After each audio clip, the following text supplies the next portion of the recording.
اعوذ باللہ السمیع العلیم من الشیطان الرجیم بسم اللہ الرحمن الرحیم یا ایہا الذین آمنوا انما الخمر والمیسر والانصاب والازلام رجس من عمل الشیطان فاجتنبوه لعلکم تفلحون انما يريد الشيطان ان يوقع بينكم العداوة والبغضاء في الخمر والميسر ويصدكم عن ذكر الله وعن الصلاة فهل انتم منتهون وأطيعوا الله وأطيعوا الرسول واحذروا فإن توليتم فاعلموا انما على رسولنا البلاغ المبين۔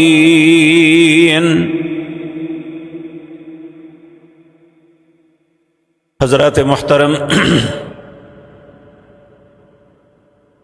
اللہ مالک انسانوں کی ہدایت اور رہنمائی کے لیے انبیاء اور رسل کو بھیجتا رہا ہے۔ اس سلسلۃ الذہب کی آخری کڑی ہمارے نبی جناب محمد الرسول اللہ صلی اللہ علیہ وسلم کی ذات مطہرہ ہے، اور یہ بات یاد رکھیں، ہم اپنی ذات کے متعلق اتنے مخلص نہیں ہوتے جتنے انبیاء اپنی امت کے متعلق مخلص ہوتے ہیں۔ اللہ رب العزت نے اپنے حبیب کریم جناب محمد الرسول اللہ صلی اللہ علیہ وسلم کے متعلق فرمایا، النبی اولا بالمؤمنین من انفسہم، یہ جو میرے نبی ہیں اپنی جان سے زیادہ تمہیں چاہتے ہیں۔ اور نبی مکرم صلی اللہ علیہ وسلم نے یہ بات ارشاد فرمائی، آپ نے زندگی میں بارہا مرتبہ رسول اللہ کا یہ فرمان سنا ہوگا۔ آپ نے فرمایا، جو چیز انسان کو جنت کے قریب کر سکتی ہے، میں نے کوئی ایسی بات نہیں چھوڑی جو انسان کو جنت کے قریب کر دے میں وہ نہ بتائی ہو، اور جو انسان کو جہنم کے قریب کرتی ہے کوئی ایسی بات نہیں جو میں نے نہ بتائی ہو کہ جس سے منع کیا ہے کہ تم جہنم کے قریب نہ جانا۔ تو اللہ کے پاک پیغمبر جناب محمد الرسول اللہ صلی اللہ علیہ وسلم ہمیشہ آنے والے بعض خطرات سے ہمیں آگاہ کرتے رہے۔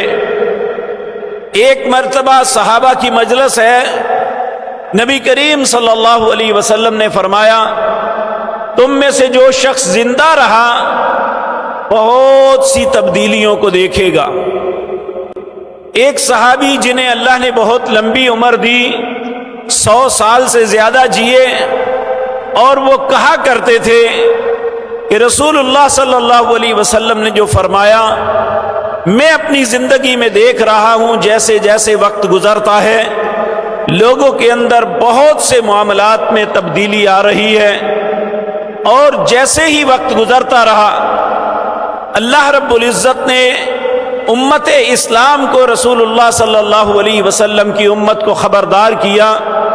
27واں پارہ ہے، اس کے سورت الحدید ہے۔ اللہ فرماتے ہیں، الم یعن للذین آمنوا ان تخشع قلوبہم لذکر اللہ، کیا ایمان والوں پہ وہ وقت نہیں آیا کہ ان کے دل اللہ کے ذکر کو، اللہ کے احکامات کو سن کے ڈر جائیں؟ ولا الم یعن للذین آمنوا ان تخشع قلوبہم لذکر اللہ وما نزل من الحق، جبکہ انہیں اس بات کا علم ہے کہ اللہ نے حق کو اتار دیا، یعنی جناب محمد الرسول اللہ کی ذات مطہرہ پر۔ تو اللہ رب العزت پھر ہمیں کہتے ہیں، وَلَا يَكُونُوا كَالَّذِينَ أُوتُوا الْكِتَابَ، اے امت محمد الرسول اللہ صلی اللہ علیہ وسلم، تم پہلی امتوں کی طرح نہ ہو جانا، یا تم ان کی طرح نہ ہو جانا۔ وَلَا يَكُونُوا كَالَّذِينَ أُوتُوا الْكِتَابَ، جنہیں میں نے کتاب عطا کی، من قبل فطال علیہم الامد، جب ان کے اور نبی کے درمیان فاصلہ زیادہ ہو گیا، فقست قلوبہم، ان کے دل سخت ہو گئے، وکثیر منہم فاسقون، اکثر لوگ گناہوں میں مبتلا ہو گئے۔ ہمیں یہ حکم دیا گیا ہے کہ اے امت محمد الرسول اللہ صلی اللہ علیہ وسلم، تم ان لوگوں کی طرح نہ ہو جانا۔ لیکن عجیب بات یہ ہے کہ اللہ جس بات کا حکم دیتے ہیں کہ اے امت محمد الرسول اللہ یہ کام کرو صلی اللہ علیہ وسلم، ہم اس کام سے اجتناب کر رہے ہیں۔ جس کام سے ہمیں روکا جا رہا ہے وہ ہماری زندگی میں مرغوب ہوتا جا رہا ہے۔ کیا ہمیں اپنے انجام کا فکر نہیں ہے کہ ایک دن ہمیں اپنی زندگی کو ختم ہونے کے بعد اللہ کے حضور پیش ہونا ہے اور ہمیں اپنی زندگی کے متعلق جواب دینا ہے کہ اللہ ہم سے پوچھے گا میں نے تمہیں زندگی دی کہاں بسر کی، جوانی دی کہاں برباد کی، میں نے مال دیا کہاں سے کمایا اور کہاں خرچ کیا، اور جو کچھ تمہیں علم تھا اس کے مطابق عمل کیا یا نہیں کیا۔ میرے پاس تو اس کا جواب نہیں ہے، شاید آپ کے پاس ہو، لیکن حقیقت یہ ہے کہ جس طرف تیزی کے ساتھ معاشرہ جا رہا ہے، ہر آن ایک نئے گناہ میں لت پت ہو رہے ہیں، ہر آنے والے وقت میں ایک نئی مصیبت ہمارے سر پہ لا دی جا رہی ہے۔ شیطان اور اس کی ذریت ہمیں نیکی سے ہٹا کے برائی کی گندگی میں پھینک رہی ہے اور ہم بڑی خوشی سے ان میں چھلانگیں لگا رہے ہیں، اپنے انجام کی فکر کیے بغیر کہ ہمارا انجام کیا ہوگا، اللہ کے ہاں ہماری حیثیت کیا ہوگی۔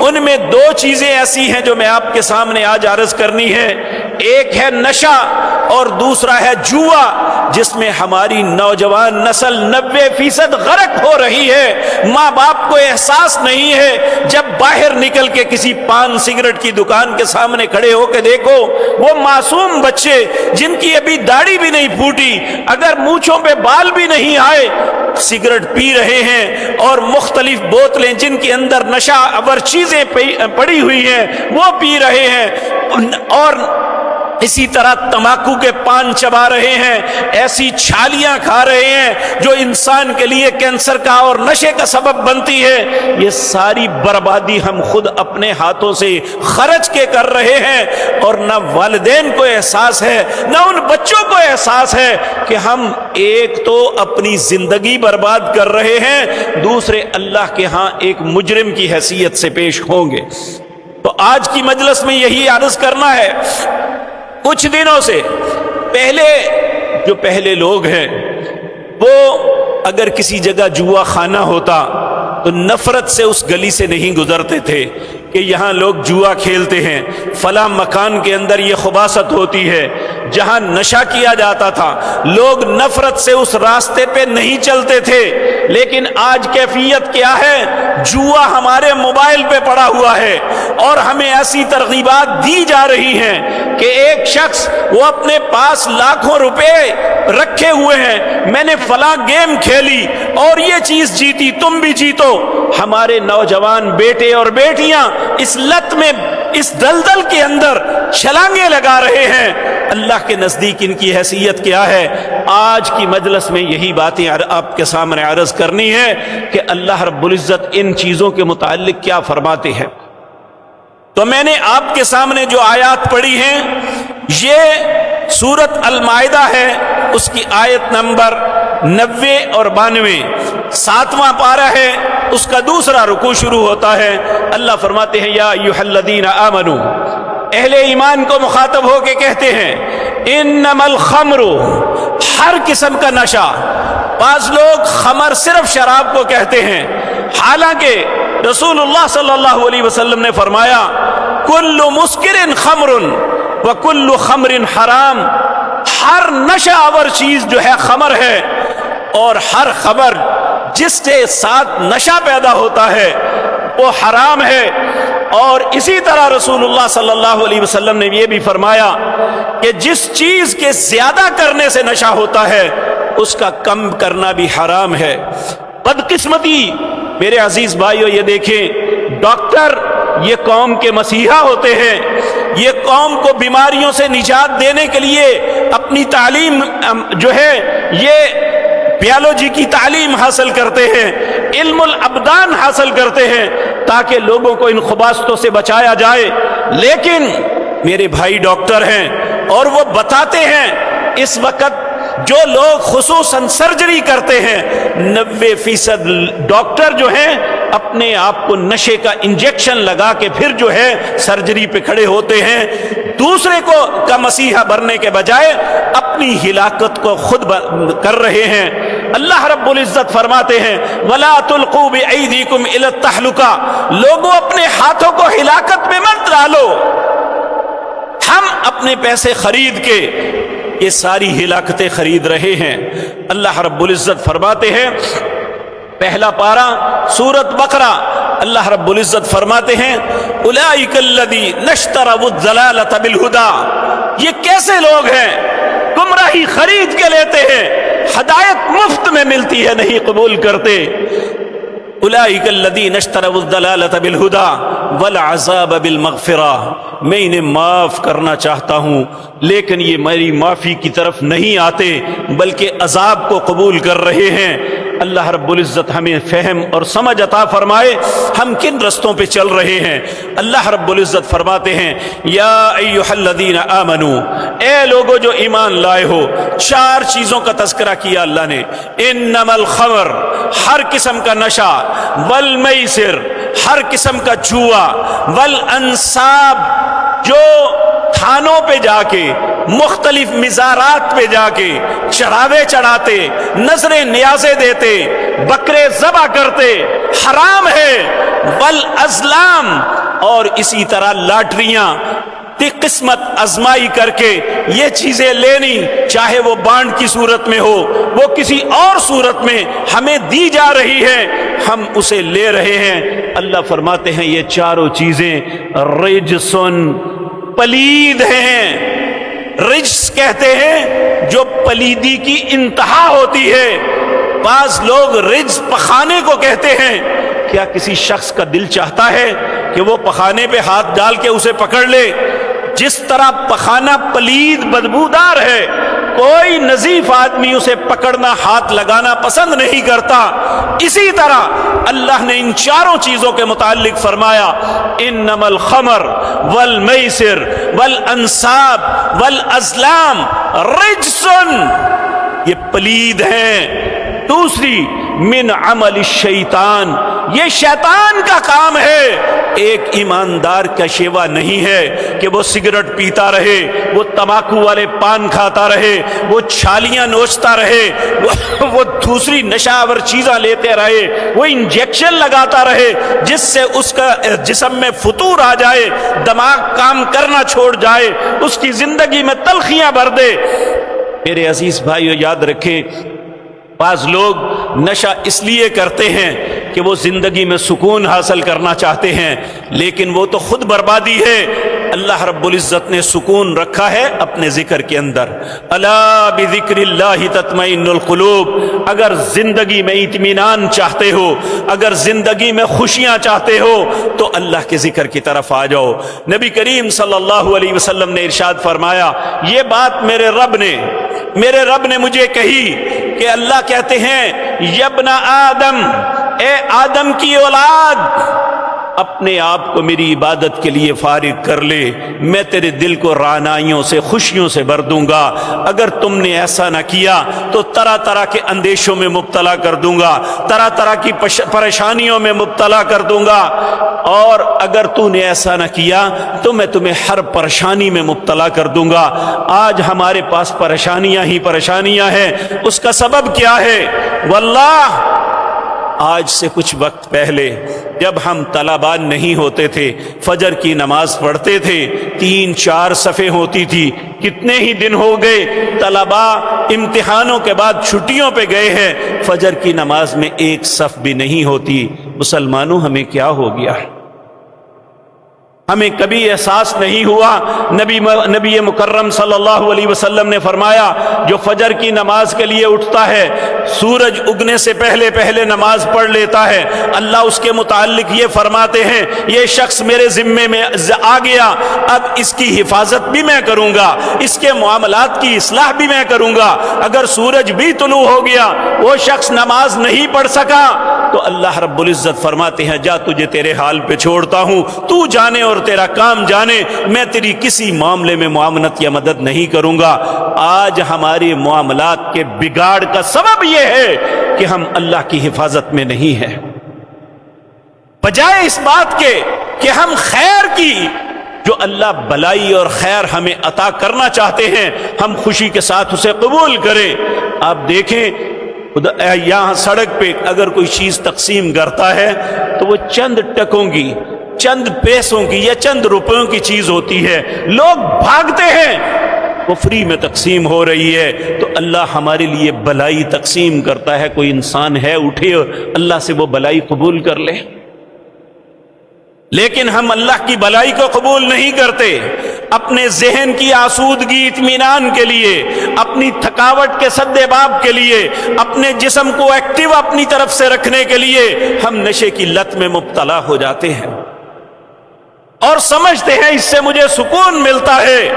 سکون نہیں، یہ بربادی کا آغاز ہے اور اس کی انتہا بھی بربادی پہ ہوتی ہے۔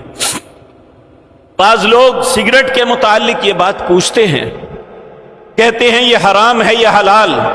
یہ نبی کریم صلی اللہ علیہ وسلم کی بعثت سے 1000 سال بعد کی ایجاد ہے، یہ تقریباً آج سے 500 سال پہلے یہ ایجاد ہوئی، اس سے پہلے لوگ اس سے ناواقف تھے۔ لیکن یہ بات یاد رکھیں، کیا ایک سگریٹ پینے والا شخص اسے ایک دن کہہ دیا جائے کہ آپ نے نہیں پینا، اس کی کیا کیفیت ہوتی ہے؟ ہم کہتے ہیں لو جی اس میں نشہ نہیں ہے، تو نشہ نہیں ہے تو پھر یہ کیا ہے کہ ہم اسے چھوڑ نہیں سکتے؟ جب تک ہماری روٹی ہضم نہیں ہوتی، ہمارے معاملات کا بگاڑ صحیح نہیں ہوتا اور ہم جیسے جیسے پئیں ہماری کیفیت اور بدلتی جاتی ہے۔ لیکن آپ دیکھیں یہ سگریٹ کی ڈبی کے اوپر جو شکل بنائی جاتی ہے یہ حقیقت ہے، اس میں غلط نہیں ہے کہ وہ گلے کے کینسر میں مبتلا ہو کے چہرہ تک بگڑ جاتا ہے، لیکن ہم اپنے ہاتھوں سے یہ ہلاکت خرید کے لے رہے ہیں۔ اور کتنے ہی ایسے مشروبات ہیں جنہیں ہمارے بچے بڑے شوق سے پیتے ہیں۔ مجھے ایک شخص نے بتایا، مجھے خود تو نہیں اس کا تجربہ، کہ یہ ایک سٹنگ نام کی بوتل ہے، یہ اس کے ساتھ سگریٹ کے کش لگائیں تو بہت زیادہ انسان کا ذہن جو ہے یہ موف ہو جاتا ہے۔ اور آپ نکل کے دیکھیں چھوٹے چھوٹے بچے اس گندگی اور غلاظت میں مبتلا ہو رہے ہیں اور ہمیں احساس تک نہیں ہے۔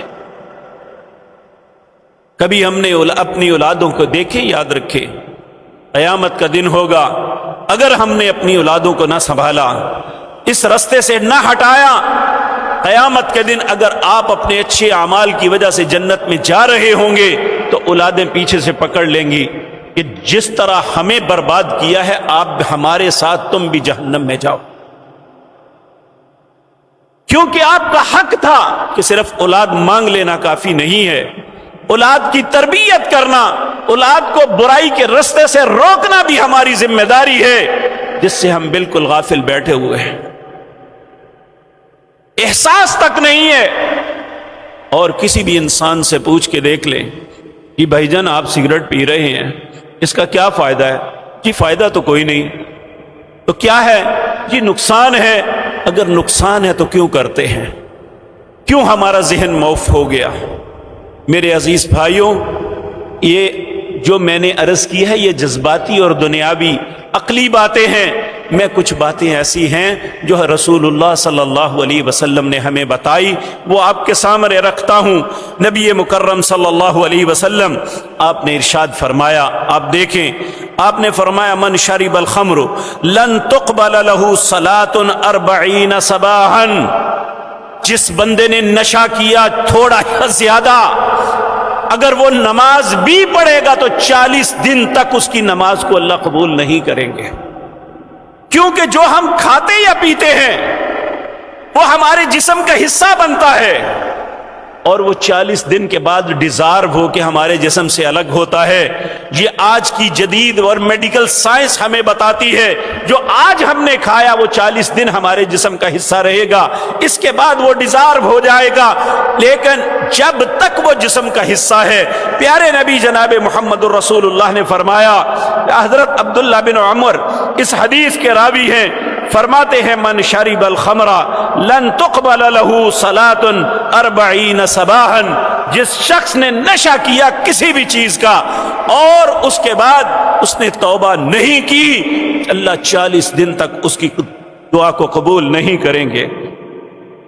اب پھر فرمایا فَإِن تَابَ تَابَ اللَّهُ عَلَيْهِ، اگر وہ پریشان شرمندہ ہوا ہے کہ مجھے نہیں کرنا چاہیے، اللہ سے توبہ کر لیتا ہے، اللہ اس کی توبہ کو قبول کر لیں گے۔ لیکن فَإِنْ عَادَ، اگر اس نے دوبارہ ایسا کیا، لَن تُقْبَلَ لَهُ صَلَاةٌ 40 صباحا، پھر اللہ 40 دن تک اس کی نماز قبول نہیں کریں گے۔ فَإِنْ تَابَ تَابَ اللَّهُ عَلَيْهِ، اگر وہ توبہ کر لے تو اللہ توبہ کو قبول کر لیں گے۔ پھر فرمایا فَإِنْ عَادَ، پھر اس نے تیسری دفعہ کیا، لم يقبل اللہ له صلاة 40 صباحا، اللہ اس کی 40 دن تک نماز قبول نہیں کریں گے۔ فَإِنْ تَابَ تَابَ اللَّهُ عَلَيْهِ، اگر تیسری مرتبہ بھی توبہ کرے گا تو اللہ اس کی توبہ کو قبول کرے گا۔ فَإِنْ عَادَ الرَّابِعَةَ، اگر اس نے چوتھی دفعہ نشہ کیا، لم يقبل اللہ له صلاة 40 صباحا، اللہ 40 دن تک اس کی نماز کو قبول نہیں کریں گے۔ فَإِنْ تَابَ، اگر اس نے اب توبہ کی، لم یتوب اللہ علیہ، اللہ اس کی توبہ کو قبول نہیں کریں گے۔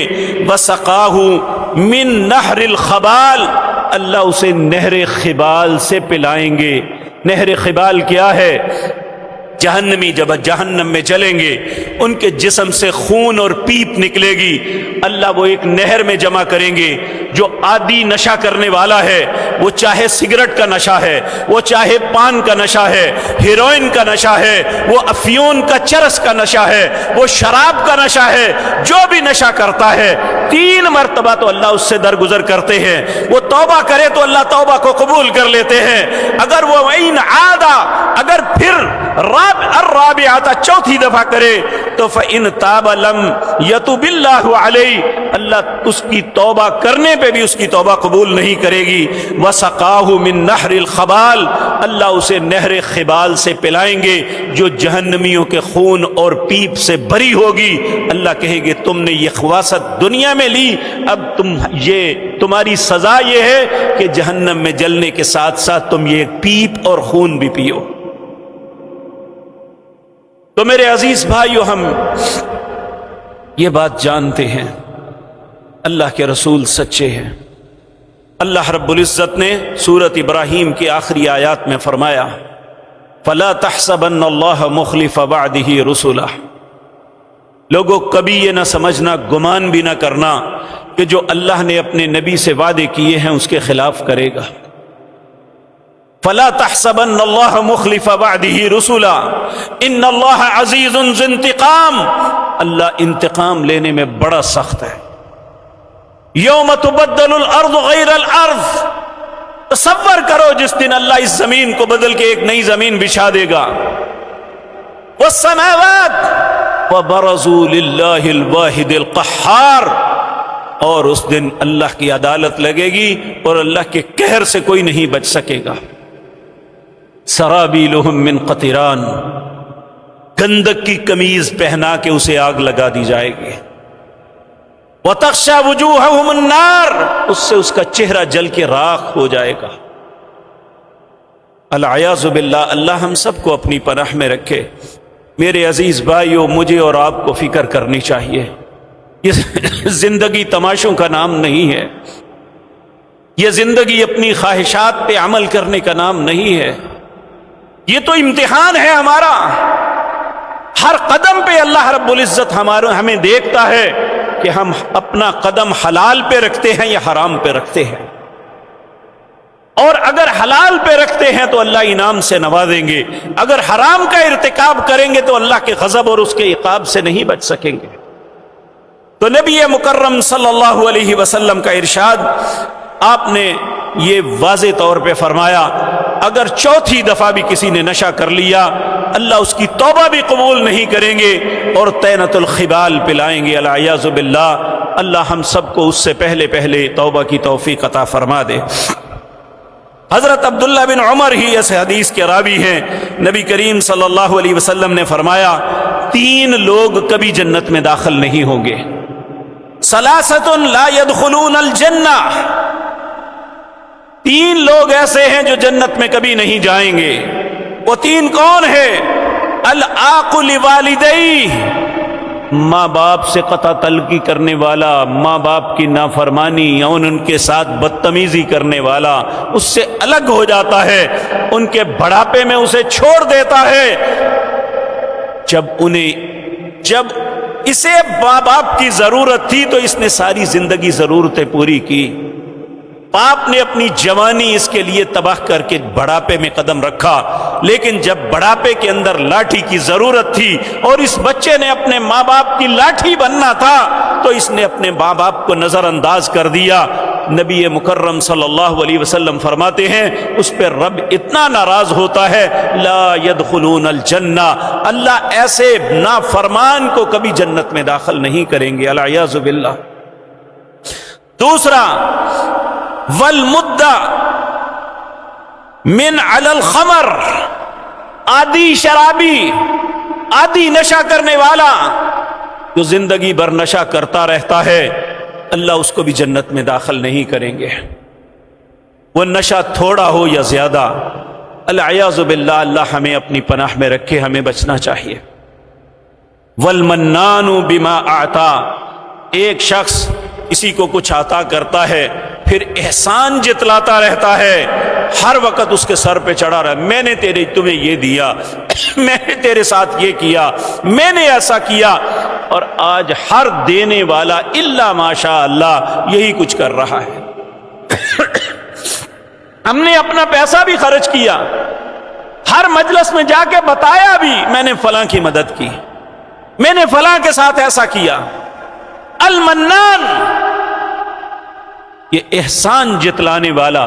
دیکھیں ذرا سوچیں، ہم زندگی میں کتنے انعامات ہیں جو ہمارا رب ہمیں دے رہا ہے، ہم آنکھوں سے دیکھتے ہیں، کبھی اللہ نے اس کا کرایہ مانگا ہے؟ کانوں سے سن رہے ہیں، زبان سے بول رہے ہیں، جسم سے چل رہے ہیں، کبھی آپ دیکھیں موٹر سائیکل لیتے ہیں، گاڑی لیتے ہیں، پیٹرول کے بغیر نہیں چلتی، اس کی ٹیوننگ نہ ہو نہیں چلتی، تو اللہ ہمیں کھانے کے لیے رزق بھی دے رہا ہے کہ یہ اپنی زندگی اچھے طریقے سے گزار لے، تو پھر اس کا حق نہیں ہے کچھ؟ اللہ اکبر۔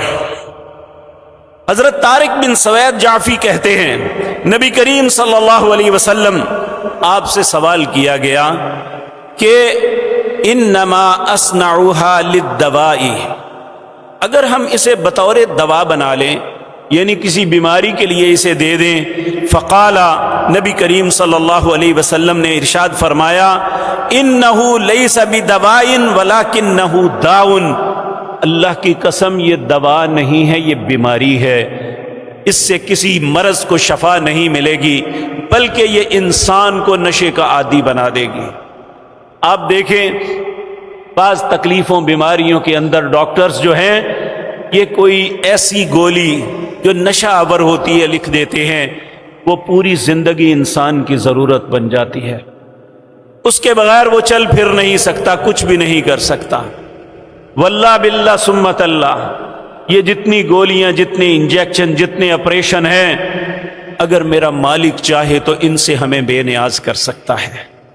کاش ہم اپنے رب کے سامنے التجا کرنا سیکھ لیں، اس کے سامنے رونا سیکھ لیں، اس سے مانگنے کا ڈھنگ سیکھ لیں، پیارے نبی جناب محمد الرسول صلی اللہ علیہ وسلم نے فرمایا میری امت کے 70,000 لوگ ایسے ہوں گے جو بغیر حساب کتاب کے جنت میں بھیج دیے جائیں گے۔ تو کہا ان کی کیا صفات ہوں گی؟ ان میں ایک یہ کہ تکلیف آئے تو اللہ پہ توکل کریں گے، دوا دارو دم کچھ نہیں کریں گے، اللہ پہ بھروسہ کریں گے۔ اور ہم زندگی میں شاید خال کوئی لاکھوں کروڑوں انسانوں میں کوئی دیکھا ہوگا کہ جو اپنی زندگی میں تکلیف برداشت کر لیتا ہے، اللہ رب العزت کہ رسول کی یہ بات اپنے پلے باندھ لیتا ہے اور یہ سوچتا ہے کہ میں بھی ان بہترین لوگوں میں شامل ہو جاؤں تو میں تکلیف برداشت کر لوں گا، اللہ سے التجا کر لوں گا، اور اللہ التجا کو رد نہیں کیا کرتے۔ آپ کبھی بھی کا جو چیز کبھی ٹھیک نہیں ہو رہی، تکلیف کی انتہا ہے، میرے عزیز بھائیوں، وَإِن يَمْسَسْكَ اللَّهُ بِضُرٍّ فَلَا كَاشِفَ لَهُ إِلَّا هُوَ، اگر کوئی تکلیف پہنچی ہے تو اس تکلیف سے نکالنے والا اللہ کے علاوہ کوئی نہیں۔ وَإِن يُرِدْكَ بِخَيْرٍ فَلَا رَادَّ لِفَضْلِهِ وَاللَّهُ بِاللَّهِ ثُمَّ اللَّهُ، اگر کوئی شخص دعا بھی کرتا ہے تو اس دعا کے اندر اثر اللہ ڈالتا ہے، اگر کوئی کسی کو دم کرتا ہے تو اس دم کے اندر بھی شفا اللہ کی طرف سے ہوتی ہے، اس انسان کی کوئی حیثیت نہیں ہے، وہ تو صرف اللہ سے التجا کرنے والا ہے۔ اسے اللہ کا شکر ادا کرنا چاہیے کہ میرے رب نے میری التجا کو سن لیا۔ اللہ اکبر۔ نبی کریم صلی اللہ علیہ وسلم نے امت کے لوگوں کو نصیحت فرمائی۔ عبداللہ بن عمر رضی اللہ تعالی عنہ روایت کرتے ہیں رسول اللہ نے صلی اللہ علیہ وسلم نے فرمایا میں تمہیں 2 باتوں سے منع کرتا ہوں۔ وہ 2 باتیں کون سی ہیں؟ عن الجلوس علی مائدۃ یشرب علیہا الخمر، جس دسترخوان پہ کوئی بھی شراب پیتا ہے تم وہاں نہ بیٹھنا، حالانکہ پینے والا وہ نہیں ہے۔ کہا جس دسترخوان پہ ایسی خباثت ہو رہی ہے اس دسترخوان پہ نہ بیٹھنا۔ یہ نصیحت فرمائی جناب محمد الرسول اللہ نے صلی اللہ علیہ وسلم۔ وَإِن يَأْكُلِ الرَّجُلُ وَهُوَ مُنْتَبِعٌ عَلَى بَطْنِهِ، اور جو الٹا لیٹ کے کھا رہا ہے اس کے ساتھ بھی بیٹھ کے کبھی نہ کھانا۔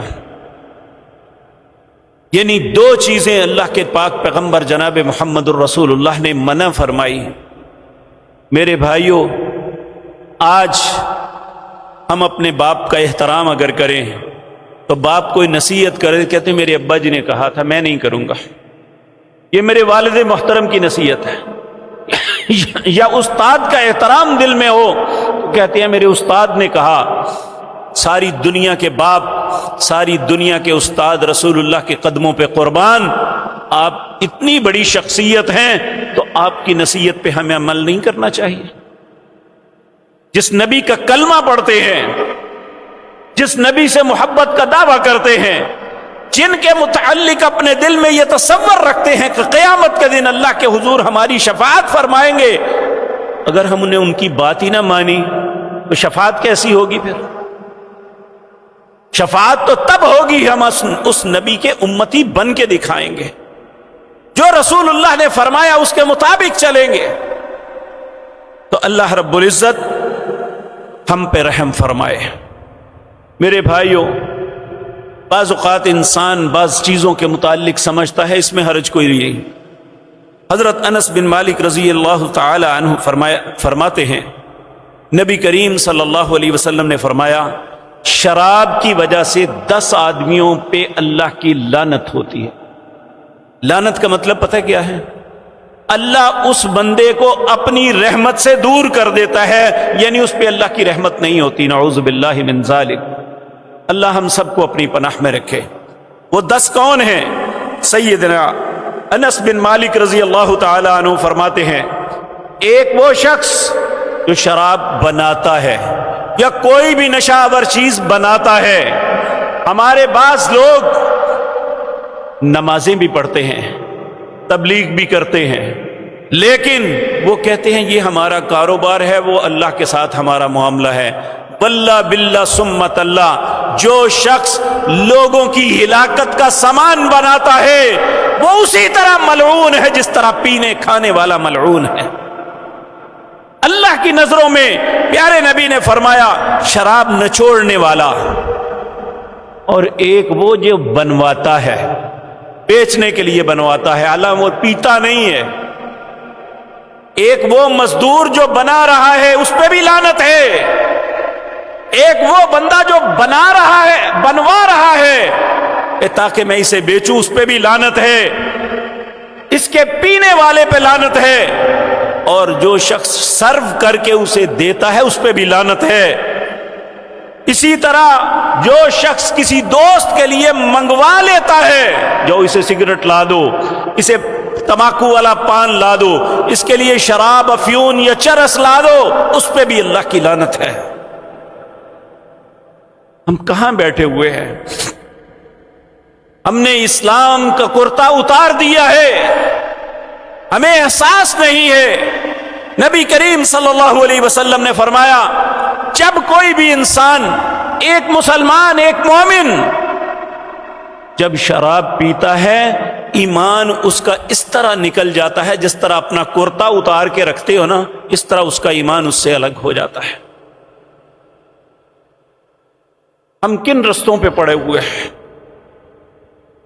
کیا سوچ بنائی ہوئی ہے؟ کل اللہ کی عدالت میں دیکھیں وَلَن تَجِدَ لِسُنَّتِ اللَّهِ تَبْدِيلًا، اللہ کے قوانین کبھی نہیں بدلتے، ہماری خواہش کے مطابق نہیں ہوگا۔ ہم یہ اگر کہہ کے اپنے دل کو تسلی دیتے ہیں سارے کر دینے اسی کر لیا تے کی ہویا۔ آپ دیکھیں ابراہیم علیہ السلام کے مقابلے میں سارے لوگ کفر پہ تھے، اکیلے ابراہیم مسلمان تھے، تو اللہ نے کیا کہا؟ ان ابراہیم کان امۃ واحدہ، میرے نزدیک اکیلا ابراہیم امت ہے، باقی سب کی مجھے کوئی پرواہ نہیں۔ تو یہ بات، یہ بہانہ بھی غلط ہے ہمارا کہ ہم یہ سوچتے رہیں سب کرتے ہیں، ہم نے کر لیا تو کیا ہوا۔ انہوں نے اپنا جواب دینا ہے، میں نے اپنا جواب دینا ہے۔ مجھے اپنے متعلق سوچنا چاہیے کہ میرے رب نے اس چیز کو حرام کیا ہے، میں حرام خور بن کے اللہ کی عدالت میں پیش ہوں گا تو میری کیا کیفیت ہوگی۔ اللہ اکبر۔ حضرت انس بن مالک کہتے ہیں جب ابھی شراب حرام نہیں ہوئی تھی، ایک جماعت، حضرت ابو طلحہ رضی اللہ تعالی عنہ، یہ انصاری صحابی تھے اور لینڈ لارڈ آدمی تھے، ان کی بیٹھک میں بہت سے لوگ بیٹھے ہوئے شراب کہتے ہیں میں پلا رہا تھا، انس بن مالک کہتے ہیں میں پلا رہا تھا انہیں، یہاں تک کہ یہ آیت نازل ہوئی۔ ایک شخص گلی میں بلند آواز سے پڑھ رہا تھا یا ایھا الذین آمنوا انما الخمر والمیسر والانصاب والازلام رجس من عمل الشیطان فاجتنبوہ لعلکم تفلحون۔ کہتے ہیں ابو طلحہ مجھے کہنے لگے انس باہر جا کے یہ دوبارہ سن کے آؤ کیا کہہ رہا ہے۔ وہ باہر گئے، کہا کیا کہتے ہو؟ کہا اللہ کے نبی پہ اللہ نے آیتیں اتاری، شراب حرام ہو گئی۔ حضرت انس بن مالک کہتے ہیں جب میں نے اندر جا کے بتایا، انہوں نے اسی وقت اپنے مٹکوں کو توڑ دیا۔ اس دن مدینے کی حالت یہ تھی کہ جیسے بارش ہوئی ہے، بازار میں گلیوں میں پانی بہہ رہا ہے، اس طرح لوگوں نے اپنے مٹکوں کو توڑ کے شراب جو سب بہا دی تھی۔ ایک شخص نے آ کے پوچھا یا رسول اللہ صلی اللہ علیہ وسلم میرے پاس کسی کی امانت پڑی ہوئی ہے، کیا میں اسے واپس کر دوں؟ آپ نے فرمایا اس کے پیسے دے دینا، توڑ دو اسے۔ ایک شخص نے آگے پوچھا کیا میں اپنے کسی کافر دوست کو دے سکتا ہوں؟ آپ نے فرمایا اس کے دینے والے پہ بھی اللہ کی لعنت ہے، اسے توڑ دو، اسے نہیں رکھ سکتے، اس کی نہ قیمت کھا سکتے ہو نہ اسے دے سکتے ہو۔ ہماری حکومتوں کی کتنی بڑی یہ کوتاہی، کتنی بڑی یہ خباثت ہے کہ یہ کہتے ہیں عیسائیوں کو دے دو، ان کے لیے کوٹے مقرر کیے ہوئے ہیں، اور عیسائیوں سے مسلمان جا کے شرابیں لے کے خرید کے پیتے ہیں۔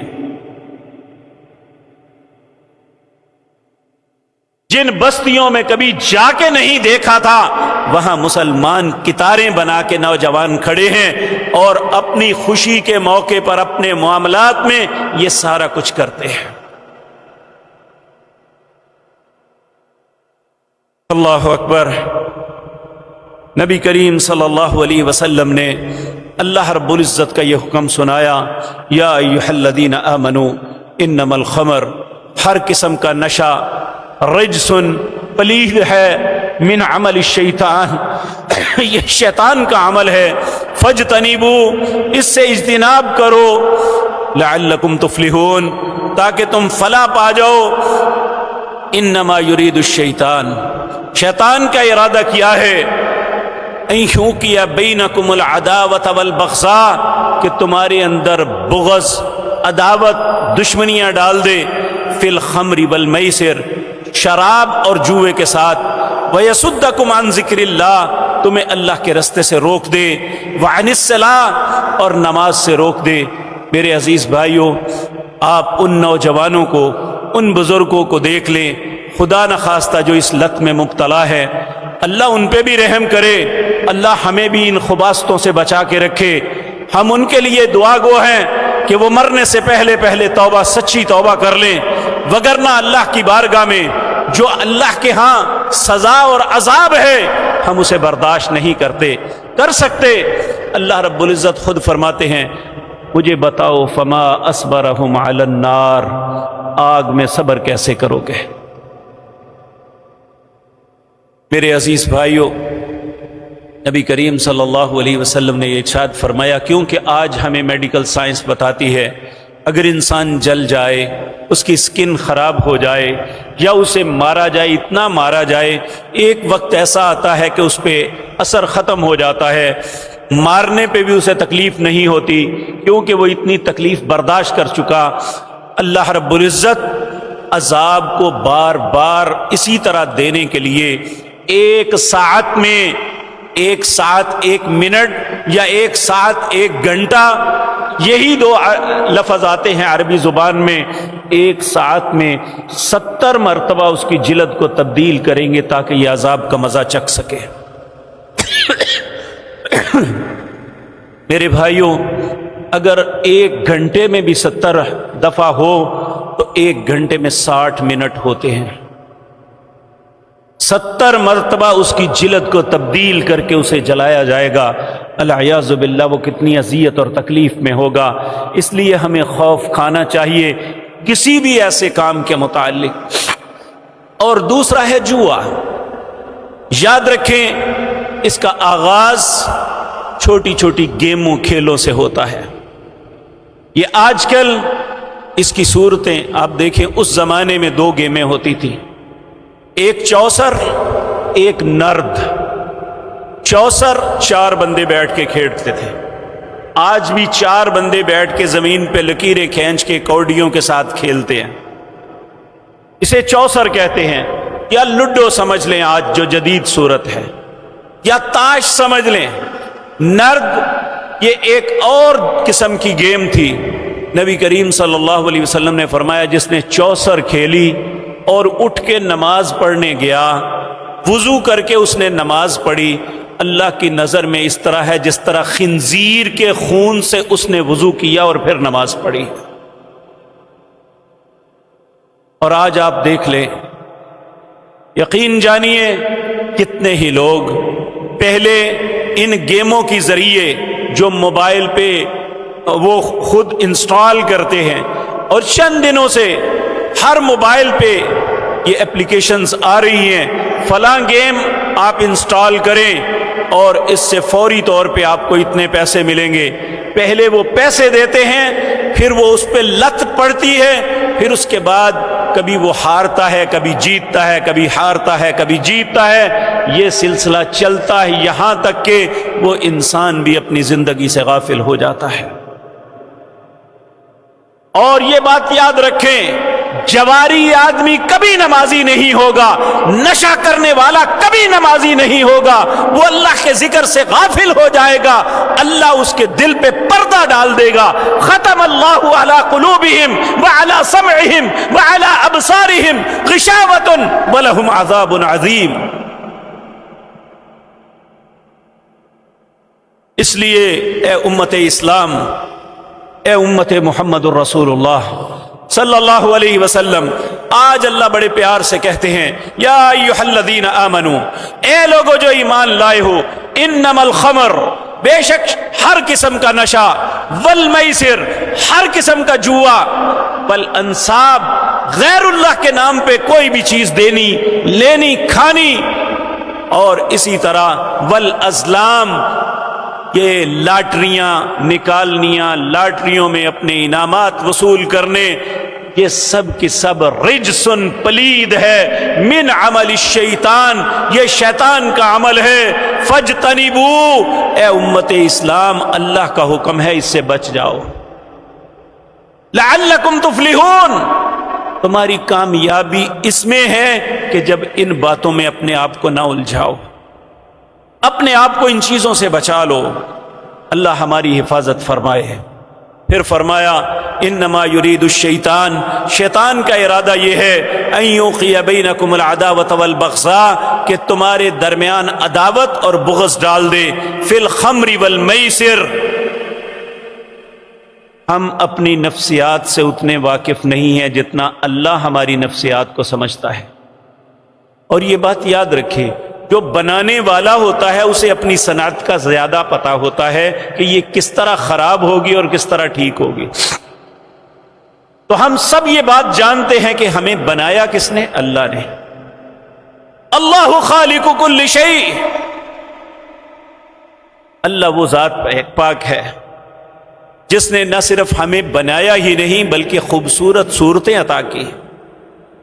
اللہ الذی خلقکم ثم صورکم، اللہ وہ ذات پاک ہے، لیکن ہم اسی رب کے معاملے میں دھوکے پڑے ہوئے ہیں۔ اللہ سورۃ انفطار میں کہتے ہیں یا ایھا الانسان، اے حضرت انسان، ما غرک بربک الکریم، اپنے رب کے معاملے میں کیوں دھوکے میں پڑا ہوا ہے؟ الذی خلقک، اللہ وہ ذات پاک ہے جس نے تمہیں پیدا کیا، فسواک، خوب پیدا کیا، فعدلک، بڑے اعتدال میں تمہیں بنایا، فی ای صورت ما شاء رکبک، جیسی صورت چاہی اس میں تجھے اسمبل کیا، تجھے بنا دیا۔ کلا بل تکذبون بالدین، پھر بھی تم قیامت کے دن کو جھٹلا رہے ہو، اور تمہیں احساس نہیں وَإِنَّ عَلَيْكُمْ لَحَافِظِينَ، تم پہ 2 فرشتے مقرر ہیں، کرامن کاتبین، جو عزت والے لکھنے والے ہیں، کوئی غلط بات نہیں لکھتے، اپنے پاس سے کوئی بات ایڈ نہیں کرتے، یعلمون ما تفعلون، جو کچھ کرتے ہو صرف وہی لکھتے ہیں۔ تو نبی کریم صلی اللہ علیہ وسلم نے فرمایا انسان جب بھی کوئی غلط کام کرنے لگے اسے احساس کرنا چاہیے کہ اس کے ساتھ 2 فرشتے ہیں۔ یہ فرشتے صرف ایک وقت انسان سے الگ ہوتے ہیں، جب انسان میاں اور بیوی اپنے درمیان ازدواجی تعلق قائم کرتا ہے تو یہ شرم سے الگ ہو جاتے ہیں، وہ جائز طریقے سے ہے۔ اس کے علاوہ یہ فرشتے ہمیشہ انسان کے ساتھ رہتے ہیں، یعلمون ما تفعلون، جو کچھ انسان کرتا ہے یہ پورے فوکس کیے ہوئے ہیں اور لکھ رہے ہیں، قیامت کے دن دیا جائے گا یہ۔ وہ انسان وَأَمَّا مَنْ أُوتِيَ كِتَابَهُ بِيَمِينِهِ فَيَقُولُ هَاؤُمُ اقْرَءُوا كِتَابِيَهْ، جس نیک انسان کا نامہ اعمال اس کے دائیں ہاتھ میں دیا جائے گا وہ ہر بندے کو پڑھاتا پھرے گا، دیکھو جی میرا اعمال نامہ، میں نماز بھی پڑھتا تھا، روزہ بھی رکھتا تھا، حج بھی کرتا تھا، حرام سے بچتا تھا، میرا نامہ اعمال دیکھو۔ وَأَمَّا مَنْ أُوتِيَ كِتَابَهُ بِشِمَالِهِ فَيَقُولُ يَا لَيْتَنِي لَمْ أُوتَ كِتَابِيَهْ، جس بد نصیب کا نامہ اعمال اس کے بائیں ہاتھ میں دیا جائے گا وہ رو رو کے کہے گا کاش مجھے یہ نہ ملتا، وہ خود بھی گھبرائے گا پڑھنے سے، العیاذ باللہ۔ اس لیے میرے عزیز بھائیو، اللہ رب العزت فرماتے ہیں فَهَلْ أَنْتُمْ مُنْتَهُونَ، کیا تم باز آنے والے نہیں ہو؟ وَأَطِيعُوا اللَّهَ وَأَطِيعُوا الرَّسُولَ، اللہ کی اطاعت کرو اور اس کے رسول کی، وَاحْذَرُوا، خبردار ہو جاؤ، فَإِن تَوَلَّيْتُمْ، اگر تم نے روگردانی کی، تو فَاعْلَمُوا یہ جان لو انما علی رسولنا البلاغ المبین، میرے رسول پہ پہنچانا تھا وہ تمہیں پہنچا دیا، اب جو کرو گے اس کا فیصلہ میرے ہاتھ میں ہوگا، میں کروں گا۔ اللہ اس فیصلے سے پہلے پہلے مجھے اور آپ کو سمجھنے کی اور ان باتوں سے بچنے کی ہمیں توفیق عطا فرمائے۔ اقول قولی ھذا واستغفر۔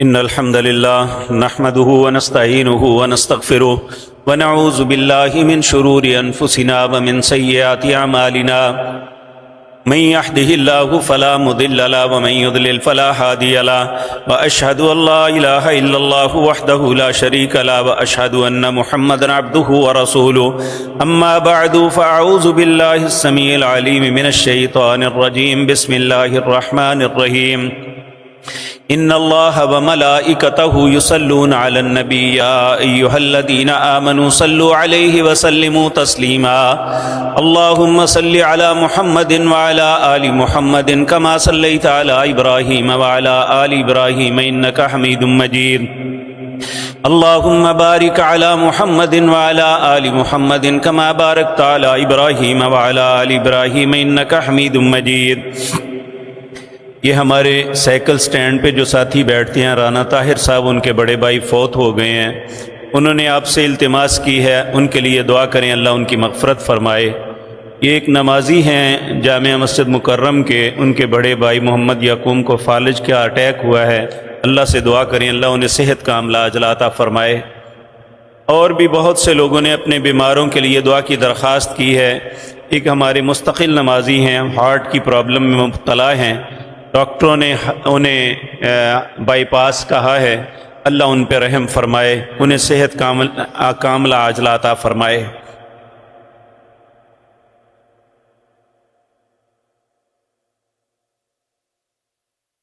یہ ایک بھائی نے سوال کیا ہے، قرآن میں اللہ اور اس کے رسول کی اطاعت کے بعد والدین کی اطاعت ضروری ہے، والدین اپنے بیٹے کو اپنی بیوی کو بے وجہ طلاق کے لیے کہیں تو اس کے بارے میں رہنمائی فرمائے۔ ایک حدیث ہے، آپ نے فرمایا لا طاعت المخلوق معصیت الخالق، جس بات میں اللہ کی نافرمانی ہوتی ہو وہاں مخلوق کی اطاعت جائز نہیں ہے۔ اگر واقعتاً ماں باپ ناجائز ایسا کہتے ہیں تو پھر اللہ آپ کے دل کو جانتے ہیں، اگر والدین اپنی بات میں درست ہیں تو ان کی بات کو ماننا چاہیے۔ 12 ربیع الاول کو اب ناچ گانے شروع ہو چکے ہیں، کیا اس پر قابو پایا جا سکتا ہے؟ اس کے ذمہ دار وہ علماء ہیں جنہوں نے اس کو تہوار بنا کے یہ سارا کچھ کر رہے ہیں، ان لوگوں سے زیادہ انشاءاللہ ان مولویوں کو پوچھا جائے گا جو اپنے پیٹ کی خاطر یہ سارا کچھ رسول اللہ پہ بہتان لگا کے اس دن کو ایک تہوار کے طور پہ کر رہے ہیں۔ تہجد کی نماز کے کتنے نفل ہیں؟ ٹائم کب سے کب تک شروع ہوتا ہے؟ عشاء سے لے کر فجر تک، اور بہترین وقت فجر کی اذان سے پہلے رات کا آخری پہر ہے۔ 8 نفل ہوتے ہیں اور کم از کم 2۔ نبی کریم صلی اللہ علیہ وسلم نے فرمایا کہ جو شخص خود اٹھتا ہے، اپنی بیوی کو اٹھاتا ہے، وضو کرتا ہے، 2 رکعتیں پڑھتا ہے اذان سے پہلے، تو والذاکرین اللہ کثیرا والذاکرات، اللہ کثرت کے ساتھ ذکر کرنے والے لوگوں میں شامل فرما لیتے ہیں۔ اور جو شخص تہجد کی 8 نفل روزانہ پڑھتا ہے، وَبَعَثْهُ مَقَامًا مَحْمُودًا، اللہ نے قرآن میں کہا میں اسے مقام محمود، بڑا عزت والا مقام عطا کروں گا۔ اللہ ہم سب کے نصیب میں یہ کر دے۔ یہ دوسرا سوال ہے، کافی سارے لوگ یہ کہتے ہیں ہم حرام کماتے ہیں تو مسجد میں بھی لگاتے ہیں۔ دیکھیں، کسی کے متعلق ہمیں سوچنے کی ضرورت نہیں، اگر پتہ ہو تو نہیں لینا چاہیے، لیکن اگر کوئی شخص رزق حرام کے ساتھ اللہ کے گھر میں یا کسی غریب کی مدد کرتا ہے، اللہ وہ لے تو لیتا ہے، نہ تو اس حرام کا کوئی فائدہ ہوتا ہے اور نہ ہی اس پہ وبال ٹلتا ہے۔ ایک بھائی نے کہا ان کی بیٹی کا میڈیکل کا امتحان ہے، اللہ سب بیٹوں بیٹیوں کو کامیاب کرے، دنیا اور آخرت کی بھلائیاں عطا فرمائے، ہر امتحان میں کامیاب کرے۔ ایک بھائی نے سوال کیا ہے انجینئر محمد علی مرزا کے بیانات کیسے ہیں؟ دیکھیں، کچھ باتیں یہ ٹھیک بھی کرتا ہے، لیکن اس کے اندر بہت بڑی غلطی یہ ہے کہ یہ صحابہ کرام رضوان اللہ علیہم اجمعین کے متعلق طعن کرتا ہے۔ اللہ رب العزت نے ان کے متعلق فرمایا اولئک حزب اللہ الا ان حزب اللہ هم المفلحون، یہ میرا گروہ ہے اور میرا گروہ ہی کامیاب ہونے والا ہے۔ نبی کریم نے قیامت کی نشانیوں میں یہ بتائی تھی کہ بعد میں آنے والے ان پہلے لوگوں پہ طعن کریں گے۔ یہ بدنصیب انسان ہے، یہی کہہ سکتا ہوں کہ یہ ہمیشہ نبی کریم صلی اللہ علیہ وسلم کے پیارے ساتھیوں کے متعلق اتنی بدتمیزی اور بکواس کرتا ہے، اس لیے میں سمجھتا ہوں اس کی باتوں کو سننا ہی ایسے انسان کے لیے نہیں ہے۔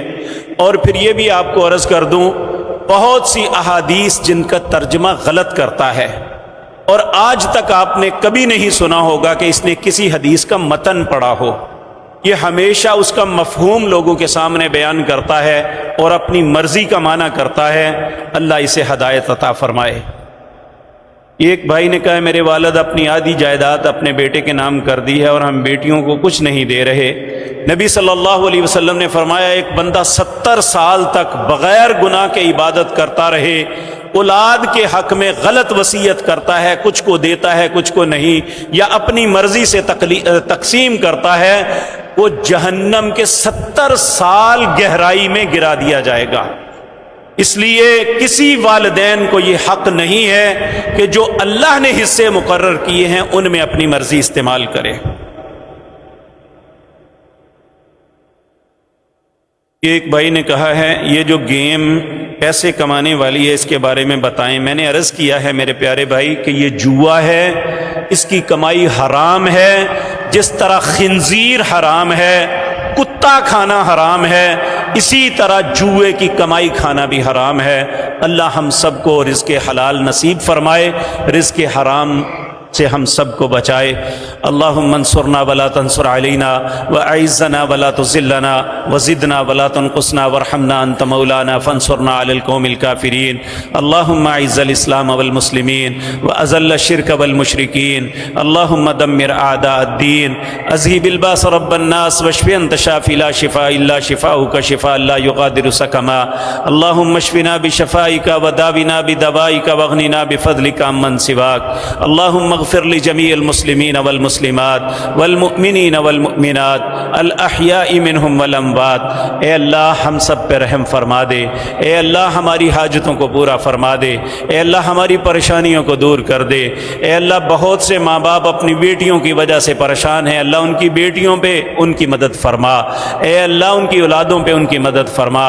اے رحیم و کریم رب، اے اللہ ہم دنیا میں معاش کے بغیر کچھ بھی نہیں ہیں، اے اللہ ہمارے معاش میں وسعتیں پیدا فرما، اے اللہ وسعت والا رزق عطا فرما، اے اللہ رزق حلال نصیب فرما، اے اللہ ہمارے ماں باپ پر رحم فرما، اے اللہ ہماری اولادوں کی اصلاح فرما، اے اللہ جن کے والدین زندہ ہیں انہیں ان کی اولادوں کو دین پہ استقامت نصیب فرما، اے اللہ ہمیں دنیا اور آخرت کی بلائیاں عطا فرما، دنیا اور آخرت کے ہر شر سے محفوظ فرما۔ سبحان ربک رب العزت عما یصفون وسلام علی المرسلین والحمد للہ۔